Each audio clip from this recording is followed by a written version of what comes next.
France Culture, le Book Club, Nicolas Herbeau. Vous êtes de plus en plus nombreux et nombreuses à nous retrouver le midi pour le club de lecture de France Culture. Alors merci pour votre fidélité.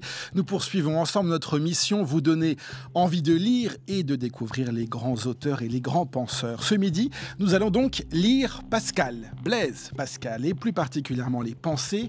Enfin, essayez, car avant de le lire, il faut remettre un peu d'ordre. Un peu comme une maison qu'on aurait commencé à construire sans établir clairement les plans. À l'occasion des 400 ans de la naissance du mathématicien et philosophe, nous nous replongeons dans ces brouillons. Combien de pensées au juste contiennent les écrits de Pascal? Dans quel ordre faut-il les lire?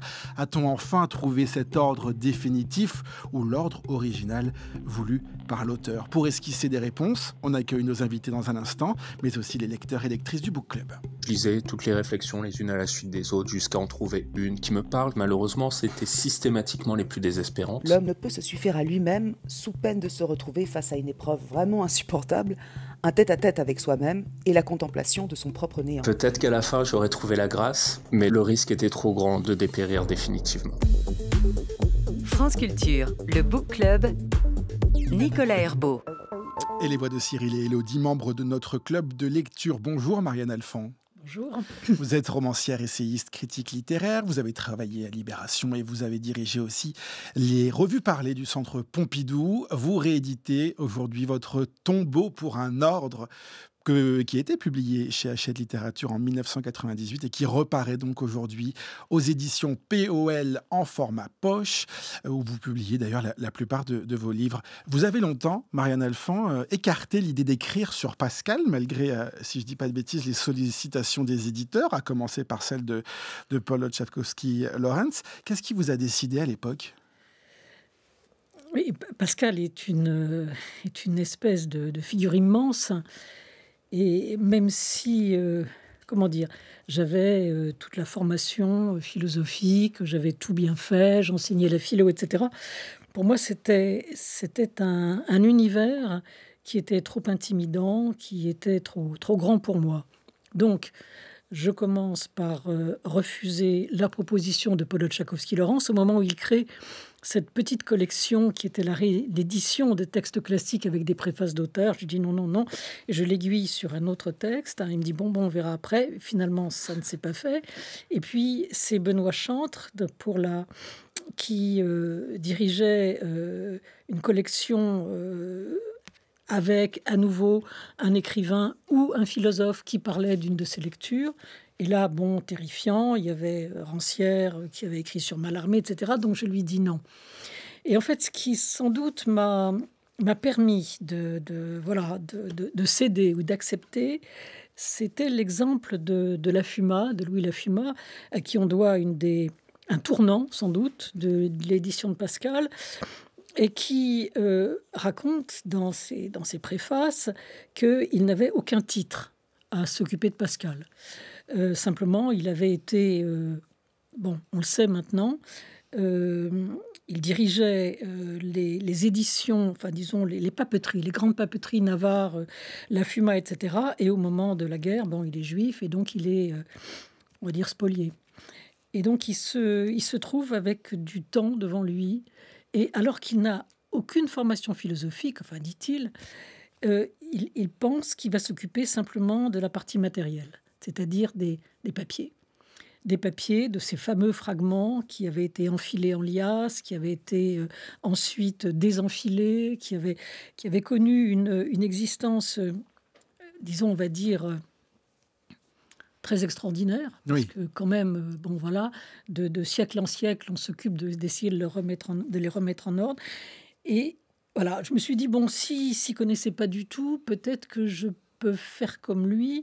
Et je ne vais pas retourner évidemment au papier, mais je vais parler des fragments et de la lecture. Alors justement, on va en parler durant cette émission.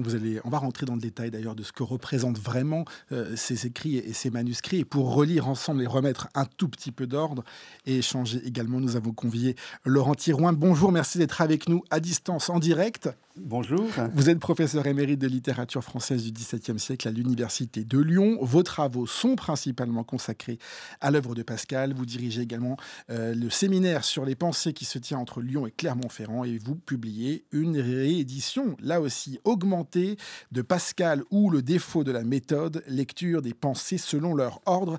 C'est aux éditions Honoré Champion. Il y a beaucoup d'écrivains contemporains d'ailleurs qui continuent de citer Pascal. Vous dites, vous Laurent Thirouin, que la question la question est de savoir pourquoi est-ce qu'on lit encore aujourd'hui Blaise Pascal, selon vous? C'est quelque chose d'ahurissant. C'est un auteur qui n'aurait théoriquement pas dû rester dans les mémoires. Et quand il meurt, un de ses amis, Pierre Nicole, se lamente qu'il ne restera rien de lui. Et donc, quand on compte, comme le fait Marianne Alphand, quand on regarde de l'extérieur cette aventure éditoriale, il y a de quoi être ahuri. Et donc, tout ça est venu de la décision lentement mûrie et en fait assez difficile de ses descendants, de ses amis, du comité de Port-Royal, de publier quelque chose de lui. Donc ils ont tout inventé. Ils ont inventé le titre, ils ont inventé un ordre, ils ont donné naissance à une œuvre. Et donc ça, c'était en 1670.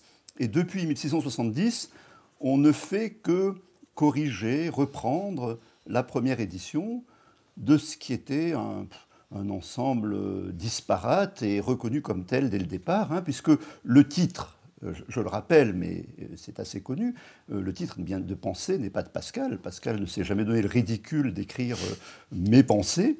Non, ce sont des pensées de M. Pascal sur la religion et quelques autres sujets qui ont été trouvés après sa mort parmi ses papiers. Donc c'est un titre à rallonge, comme on les aime au XVIIe. Et cette série de pensées, nous, on l'a progressivement transformée en les pensées de Pascal, ce qui est déjà une grosse transformation de l'œuvre. Et c'est devenu cet ouvrage de référence que c'est aujourd'hui et que rien ne pouvait annoncer en 1662 quand meurt Pascal.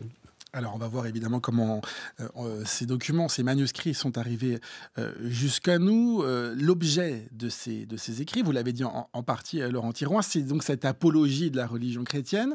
Et c'est ce que a retenu notamment notre lectrice Élodie, qu'on va écouter. C'est en 1654, Blaise Pascal, il a 30 ans à ce moment-là, qu'il va traverser une importante crise spirituelle. Cet épisode va le conduire à se concentrer sur la religion. Il va se convertir au jansénisme et se retirer à Port-Royal où il pourra nourrir sa réflexion philosophique. En réalité, ce que nous dit Pascal, c'est que le bonheur que l'homme croit éprouver ne lui appartient absolument pas. Il ne dépend que du monde extérieur. Autrement dit, dépourvu des apports du monde extérieur, ce qu'il nomme divertissement, l'âme de l'homme, elle est vide. Oui, car il ne peut se suffire à lui-même sous peine de se retrouver face à une épreuve vraiment insupportable, un tête-à-tête avec soi-même et la contemplation de son propre néant. Pascal va donc parier sur l'existence de Dieu, ce qui va servir aussi de point de départ au XXe siècle à l'existentialisme. En pariant sur Dieu, l'homme a tout à espérer et rien à perdre. Mais en ne pariant pas sur Dieu, il n'a rien à espérer et tout à perdre. Alors évidemment, il y a débat sur est-ce qu'il fait une apologie ou non de la religion. Mais d'abord, comment est-ce qu'on en arrive à ces pensées? Il y a une forme dans la vie de Pascal, Marianne Alphand, de point de bascule, de conversion dans sa vie personnelle? On peut dire ça comme ça. En fait, il y a sans doute eu plusieurs étapes de conversion. Une première à l'époque où il est à Rouen avec son père, ses sœurs, etc. Et puis occupé en gros à fabriquer sa machine arithmétique et à tenter des expériences de physique. Et puis il y a certainement d'autres moments dramatiques dans sa vie. Dramatique, c'est le départ de sa sœur avec laquelle il est très lié, Jacqueline, qui devient religieuse à Port-Royal contre sa volonté à lui. Et puis cette fameuse expérience qu'on appelle aujourd'hui, dont on a la trace dans ce fameux papier qu'on a trouvé, sur ce fameux papier qu'on a trouvé dans son habit après sa mort et qu'on appelle le mémorial, où il retrace les épisodes d'une espèce de nuit de 2 heures, en tout cas, d'illumination et de bouleversement. Voilà, donc ce sont des crises successives et qui vont bien sûr provoquer, alors première chose, un renoncement aux sciences et un renoncement à la place qu'il occupe dans le milieu scientifique. Et donc on voit dans les correspondances des uns et des autres, on le recherche et on dit Monsieur Pascal mort à la géométrie. Bon, personne ne comprend. Mais je voudrais revenir sur ce que disait tout à l'heure Laurent Thirouin à propos de la longévité extraordinaire de la lecture. Vous disiez, Laurent Thirouin, que c'était ahurissant. Effectivement, c'est ahurissant parce qu'on ne peut pas dire qu'aujourd'hui, la question d'une apologie de la religion chrétienne soit, et encore, Pascal n'utilise pas ce mot d'apologie, mais soit quelque chose qui soit d'actualité. Et donc, c'est sidérant de voir à quel point Pascal est là.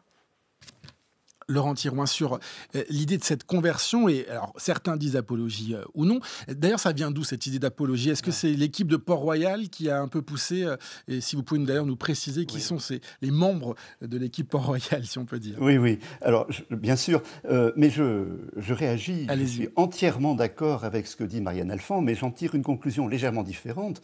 C'est très surprenant, en effet, qu'une apologie nous intéresse autant, mais c'est la preuve que ça n'est pas une apologie. Donc, c'est bien pour ça que ça nous intéresse aussi. Alors, le comité de Port-Royal, c'est des gens qui avaient travaillé avec Pascal au moment des provinciales, qui l'avaient un peu assisté. Donc, il y a Antoine Arnaud, il y a Pierre Nicole, il y a la famille eux-mêmes de Pascal, il y a son ami le duc de Rouennais. On va dire c'est un petit groupe, une dizaine de personnes qu'on connaissait un peu comme les Pascalins et qui ont cherché ensemble la manière de donner forme à ce livre. Mais je reviens à l'idée d'apologie, parce que le mot d'apologie, non seulement n'est pas utilisé par l'entourage de Pascal, mais il n'est même pas utilisable à cette époque. On ne parle pas d'apologie de la religion au XVIIe siècle, du tout. Et en fait, l'invention du mot d'apologie pour Pascal, il faut attendre le XIXe siècle. C'est uniquement à partir de Victor Cousin qu'on s'est mis à considérer que Pascal préparait une apologie. Et quand Victor Cousin reprend ce terme d'apologie, enfin le choisit, dans son esprit, c'est tout à fait pour desservir les pensées. C'est pour montrer que ce livre n'a pas du tout l'intérêt qu'on lui prête, que c'est en fait une espèce de catéchisme, et que c'est un livre anti-philosophique. Donc autant il faut aimer Platon, autant il faut aimer Descartes, autant il faut détester Pascal, en tout cas le Pascal des pensées. Car Victor Cousin, avec une vision qui aujourd'hui nous fait sourire, explique que les provinciales sont un chef-d'œuvre absolument impérissable, qu'on ne les oubliera jamais, et que les pensées sont vouées à disparaître dans un très très proche avenir. Donc c'est évidemment pas ce qui s'est passé. Et alors, le problème, c'est pas tant de dire apologie, parce que ça n'est qu'un mot. Le problème, c'est de savoir ce qu'on met derrière. Or, tous les gens qui disent apologie utilisent un mot qui n'est pas du tout de Pascal, qui n'est pas de son entourage, qui n'est même pas du XVIIIe siècle. Pas de son époque, ouais. Et en plus, ils ne mettent pas la même réalité derrière. Alors évidemment, si Pascal nous passionne encore aujourd'hui, c'est que ça ne ressemble pas à ce que beaucoup de gens ont dans la tête quand ils disent apologie de la religion chrétienne. Ça veut dire que, c'est ce que disait Marianne Alphand il y a quelques instants, il y a à ce moment-là, dans sa vie, dans ses écrits, un abandon total de la science pour la religion tout de même. Est-ce que c'est ce qu'on ressent? Moi, ce qui me frappe beaucoup, avec un petit peu maintenant le temps parce que j'ai passé aux côtés de Pascal, je représente un petit peu le pôle symétrique de Marianne Alphand, de quelqu'un qui a passé sa vie avec Pascal et qui, probablement trop de temps et avec trop peu de distance. Mais maintenant, ce qui me frappe, c'est que le refus n'est pas tant celui de la science que de la gloire scientifique. Pascal ne veut plus de la notoriété. Il a toujours été chrétien. Donc quand on parle de conversion, on parle d'approfondissement. D'approfondissement en plusieurs étapes. Il n'y a pas de doute. L'étape de Rouen, l'étape de la nuit de feu, et puis sans doute encore une étape dans les dernières années de sa vie. Mais ce qui ce qui marque cette avancée de Pascal, on pourrait dire dans une spiritualité plus sentie, plus profonde, c'est l'abandon du souci de la notoriété et un désir paradoxal d'obscurité. Si bien que quand il est amené à faire un concours mathématique, après sa nuit de feu, il le fait pour des raisons qui ne sont plus des raisons véritablement de notoriété scientifique. Pascal voudrait disparaître. C'est peut-être aussi un autre paradoxe qui rend cette œuvre ahurissante, c'est que c'est une œuvre qui n'existait pas à la mort de son auteur et dont son auteur ne voulait pas qu'elle existe, d'une certaine manière. Et donc, de même qu'on a volé le mémorial dans la doublure de Pascal, il n'avait jamais évoqué ce texte. Et personne ne le connaissait avant qu'un domestique ne le trouve à l'intérieur d'un de ses habits. Mais de la même manière, cette œuvre est une œuvre volée. Et donc, elle a peut-être ce caractère d'authenticité. Il n'y a pas de posture. Pascal ne prend jamais de posture. Il voulait, évidemment, il préparait un livre. On ne sait pas lequel. De toute façon, on ne le saura jamais. Le livre n'est pas paru.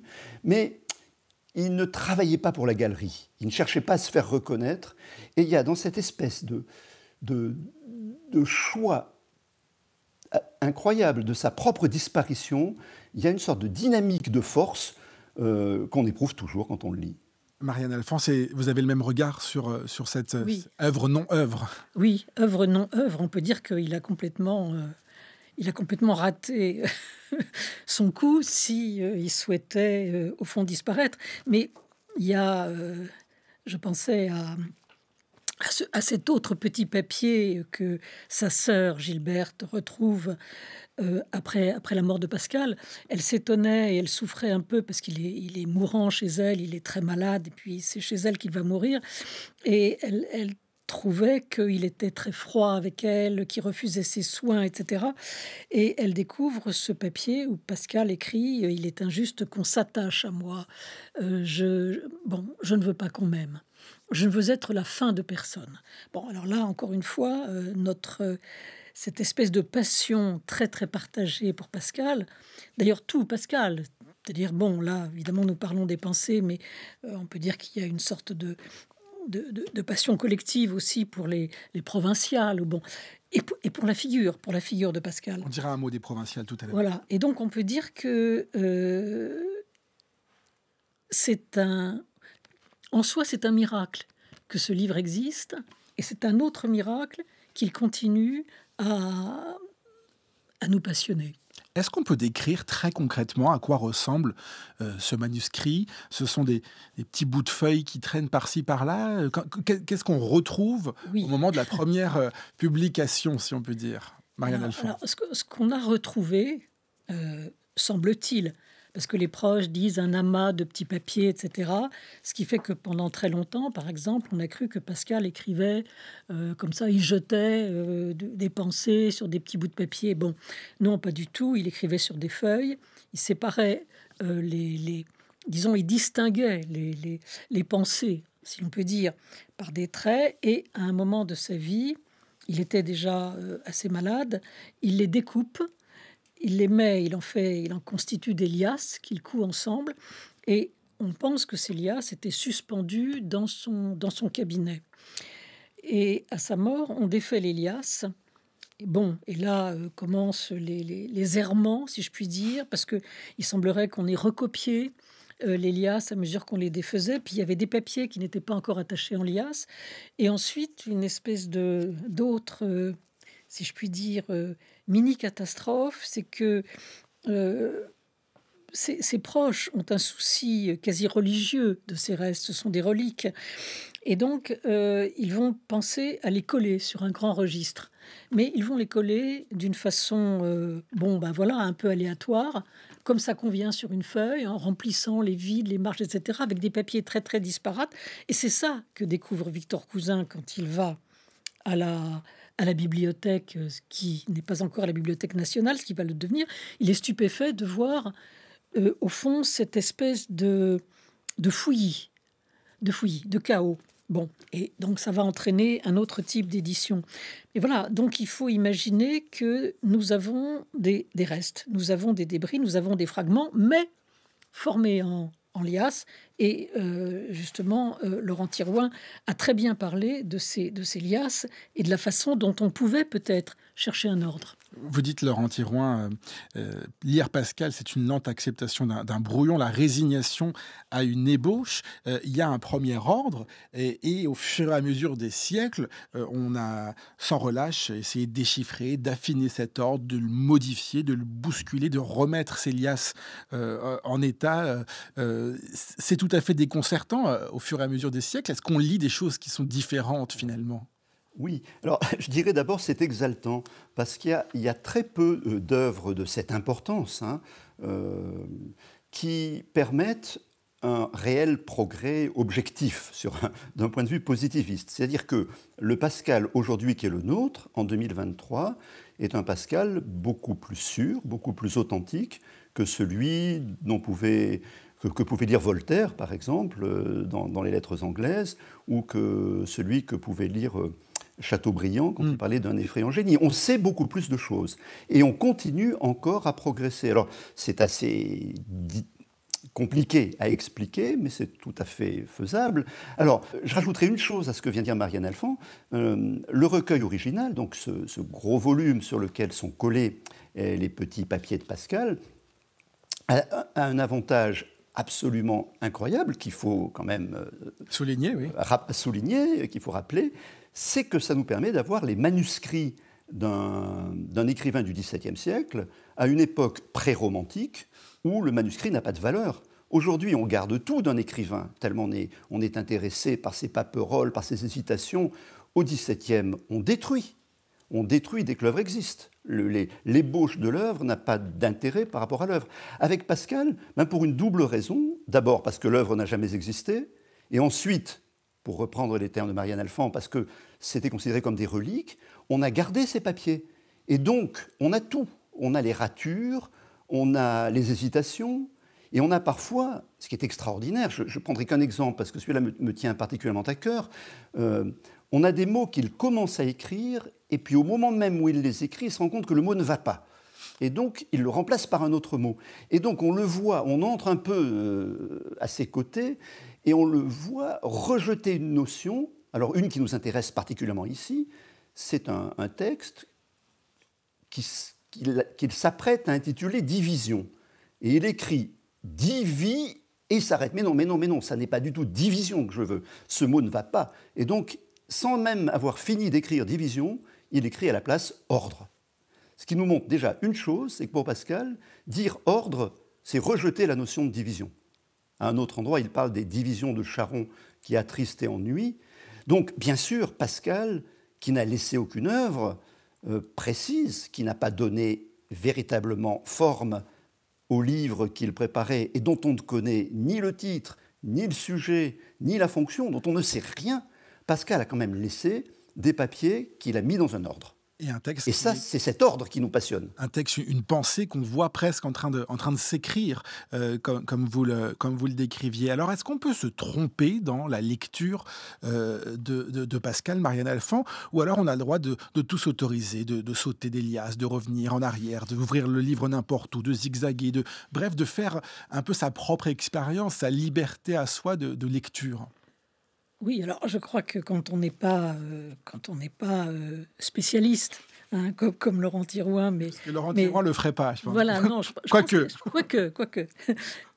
Non, c'est une lecture, ça peut être une lecture complètement en zigzag, parce que c'est une hantise aussi. Pascal, on l'a lu pour la première fois au lycée, on le relit, on le retrouve, il est cité, etc. Et donc quand on cherche on pense tout à coup à, je ne sais pas, mettons, le silence éternel, ces espaces infinis mais frais. Bon, on y pense parce que, Valérie a fait un commentaire très, très désobligeant sur ce fragment. Et on se dit, où est-il? Et à ce moment-là, on ne le retrouve pas.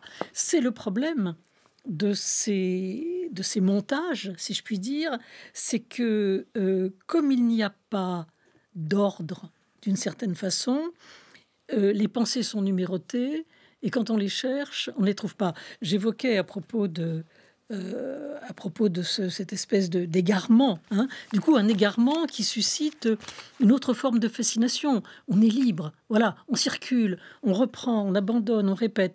Mais j'évoquais dans ce livre un détail, mais qui avait compté pour moi, c'était dans ce film de Rohmer, qui est un film très pascalien, Ma nuit chez Maud, où il y a deux fois, une fois c'est Trintignant qui ouvre un livre dans une librairie à Clermont-Ferrand, et hop, il tombe sur le Paris. Ensuite, dîner chez Maud, discussion avec Vitesse, en professeur de philosophie. Vitesse dit, il ouvre Pascal, c'est une autre édition, et c'est à nouveau le Paris, ce qui est strictement impossible. Je suis très attachée, par exemple, à l'édition La Fuma, et chaque fois que j'ouvre l'édition La Fuma pour chercher quelque chose, je suis perdue. Donc voilà, ça commence par l'égarement. Il y a quelque chose que vous écrivez dans votre livre, Marianne Alphand, Pascal Tombeau pour un ordre. C'est cette idée de calcul. Il était mathématicien et vous écrivez, il y aurait de fantastiques calculs à faire à ce sujet. Calculer la différence de résonance d'un fragment selon qu'il est placé à l'intérieur d'un ensemble ou sur l'un de ses bords, selon qu'il est associé ou non à des fragments traitant du même thème, selon qu'étant bref lui-même, il suit un fragment bref ou bien un long. On a évidemment pas tout compris, mais il y a quelque chose de... Oui, il y a quelque chose de musical par moment, comme une espèce... Parce qu'il y a des éditeurs qui ont trouvé que quand ils se répétaient, par exemple, je sais pas, les 4 laquais ou des trucs comme ça, on pouvait supprimer, on éliminait. Alors que non, c'est cette espèce de résonance intérieure qui est tout à fait merveilleuse. On retombe sur des choses qui sont dans un autre contexte et on les lit différemment. Laurent Thirouin. Oui,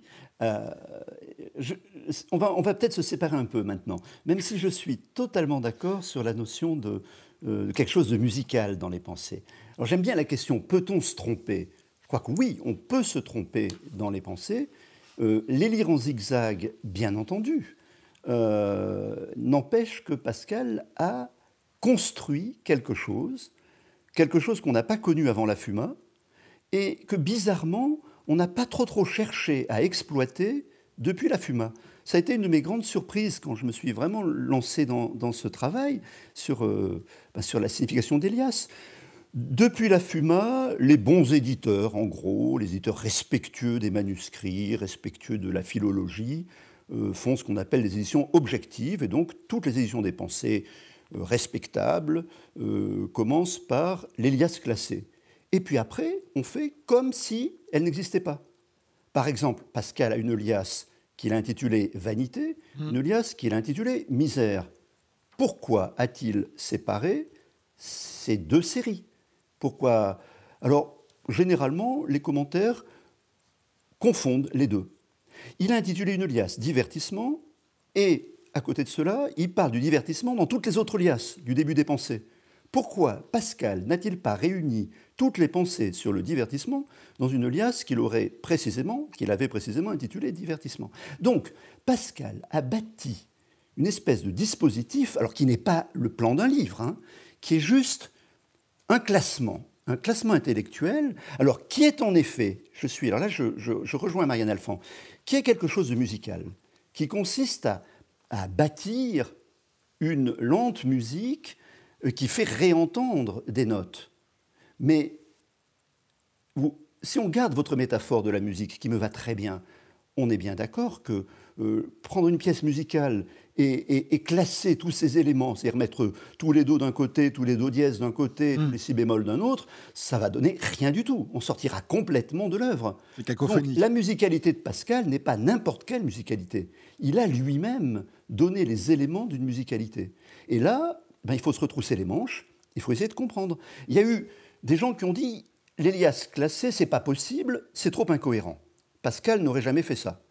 Brunswick, c'est parfait, c'est très cohérent. On s'y retrouve, il y a 14 chapitres, on sait trouver les choses. » Dans l'Élias classé, si je vous demande spontanément comme ça un texte très très connu de Pascal, le texte sur les 3 ordres, dans quel Élias Pascal a-t-il classé les 3 ordres ? Bon, là, vous me piégez totalement, Laurent Thirouin. Mais on va écouter Cyril pour une expérience de lecture, justement. Il est libraire à Lunéville et on écoute comment lui, il a lu et découvert Pascal et comment il s'est aussi arrêté de le lire. C'était il y a à peu près 10 ans maintenant. Je venais d'interrompre mes études de philosophie. Je lisais avec assiduité Georges Bataille, Léon Chestov, Dostoïevski, et je pense que ce sont eux qui m'ont amené à la lecture des Pensées de Pascal. Je lisais les Pensées de Pascal le soir avant de m'endormir pendant 1 heure. Je lisais toutes les réflexions les unes à la suite des autres jusqu'à en trouver une qui me parle, qui me marque. Malheureusement, c'était systématiquement les plus désespérantes. Et au bout d'1 semaine, j'étais dans un état de délabrement moral, dans un état de désespoir profond, et j'ai préféré abandonner ma lecture. C'était comme de subir un ensemble d'attaques très précises, face à laquelle il n'y a aucune défense possible. Tant le style est concis, tant il n'y a rien d'autre que cette vérité métaphysique et brutale. Et j'ai préféré m'interrompre, parce que c'était clairement pas le bon moment pour lire ce livre-là, pas dans ces conditions. Ça vous surprend, Marianne Alphand, cette expérience de lecture? Non, ça ne me surprend pas. Ça ne me surprend pas parce que, au fond, c'est indirectement une sorte d'hommage à Pascal. Et Laurent Thirouin en parle très très bien à propos de l'ordre ou de la méthode qu'a suivi Pascal. Au fond, Pascal ne cherche pas à prouver l'existence de Dieu. Bon, ça, pour lui, l'existence de Dieu n'est pas atteinte par la raison, par la preuve, mais par le sentiment. Et donc, ce qu'il essaye de déployer, si je puis dire, c'est une méthode, c'est une argumentation qui touche. Les pensées, quand Pascal imagine peut-être comment il va s'y prendre, ordre, écrire une lettre, bon, la lettre ou commencer de telle ou telle façon, on sent que ce qu'il cherche, c'est à s'adresser à quelqu'un. D'ailleurs, l'adresse, elle est claire dans le Paris. Laurent Thirouin, vous en avez très bien parlé. Le fait que Pascal s'adresse, au fond, c'est un ton qui est très personnel, qui est celui des Essais de Montaigne, par exemple. Et du coup, voilà, je pense que celui qui vient de s'exprimer sur sa lecture de Pascal, il a été touché. C'est ce que voulait Pascal. Mais il a été touché d'une façon peut-être, je dirais peut-être excessive, ou en tout cas, comment dire, il a correspondu à un mauvais moment dans sa vie, oui, de la vie de ce lecteur. Voilà, parce que il nous touche pour de toutes sortes de manières, et pas nécessairement, il n'affecte pas en nous ce qui est le plus, au fond, le plus désespéré. D'ailleurs, le Paris se termine sur des accents de joie. Et Laurent Thirouin en parle très bien. Laurent Thirouin, je vais vous donner un défi. Je suis désolé, on arrive quasiment au terme de l'émission. Est-ce qu'en 1 minute, vous pouvez nous donner une manière d'entrer dans les pensées de Pascal? Comment faut-il lire les pensées de Pascal? Et voilà, le mot que cherchait Marianne Alphand, que j'avais lui suggérer, c'est une lecture partielle. Parce que moi, mon expérience, c'est d'un auteur qui m'euphorise. Je le trouve, il est désespérant, il est consolateur en même temps. Donc, je réponds précisément à votre question. Il faut le lire en acceptant le principe de contradiction qu'il a mis au cœur de son propos. C'est-à-dire que, évidemment, il parle de misère, mais en même temps, il parle de grandeur. Évidemment, il parle de tristesse, mais en même temps, il parle de joie. Or, chaque fois qu'on sort une pensée, qu'on la sort de son dispositif, on donne une tonalité au texte, alors que le texte de Pascal est extraordinairement contradictoire et paradoxal. Il veut nous toucher, mais nous toucher en créant de l'énigme, en créant de la surprise. Il ne veut pas nous déprimer. En fait, il nous déprime par moments, mais à peine nous a-t-il déprimé qui devient exaltant. Donc ça n'est pas... J'aime beaucoup la remarque du lecteur que vous entendez, mais à mon avis, c'est une lecture pauvre, insuffisante. Il a vu qu'une toute petite partie des pensées de Pascal. Et donc, il faut lui conseiller, évidemment, de relire Pascal ou de lire l'un de vos 2 ouvrages. Et je vais les citer. Merci beaucoup d'avoir été en direct avec nous, Laurent Thirouin. Je rappelle la nouvelle édition augmentée de votre essai, Pascal ou le défaut de la méthode, lecture des pensées selon leur ordre. C'est aux éditions Honoré Champion. Merci beaucoup, Marianne Alphand, d'être venue dans le studio de France Culture. Pascal, Tombeau pour un ordre, reparaît aujourd'hui aux éditions POL en format poche. Il y avait beaucoup de choses encore à dire, mais on renvoie évidemment à vos 2 ouvrages. Merci à vous.